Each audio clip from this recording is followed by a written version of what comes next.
My dad, a World War II veteran, very proud and very independent, would not accept Meals on Wheels for a long time. Finally, in the summer of last year, I convinced him that the opportunity was perfect and that he needed to have Meals on Wheels delivered. When he did, he loved it. I called him the first day and I asked him, I said, Daddy, how did you do? He said, I loved the visit. I said, how was the food? He said, I don't know what I had, but it was good. So needless to say, I was thrilled with my dad and his response to Meals on Wheels because he had only told me that he would participate for 1 week. He grew to where he loved the visits from the volunteers.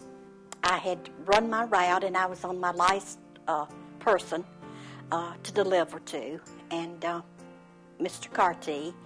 And so I went to the door and I knocked on the door, and the television was blasting away as usual, but the door was locked.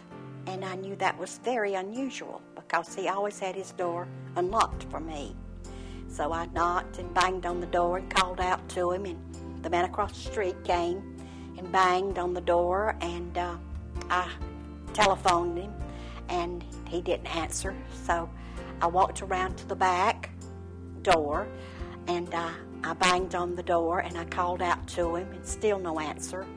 And then one of the neighbors, she came up and she started calling out to him, and then I thought that I heard a faint noise, a sound in the house.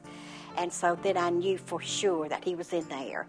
And so I called Mills, and Meta answered, and I told her, and she immediately called the daughter. Our family gave her permission to enter the home, and she found my dad, who had been there for at least 12 hours. He had fallen during the night. Called Meta again, and she called EMS, 911, and they came out in about 10 or 15 minutes, and I stayed in there and assured Mr. Carty that help was on the way. My dad is in the hospital now, and as much as we appreciate my father, we truly appreciate Meals on Wheels and what they did to save his life, because without you, he would not be living today.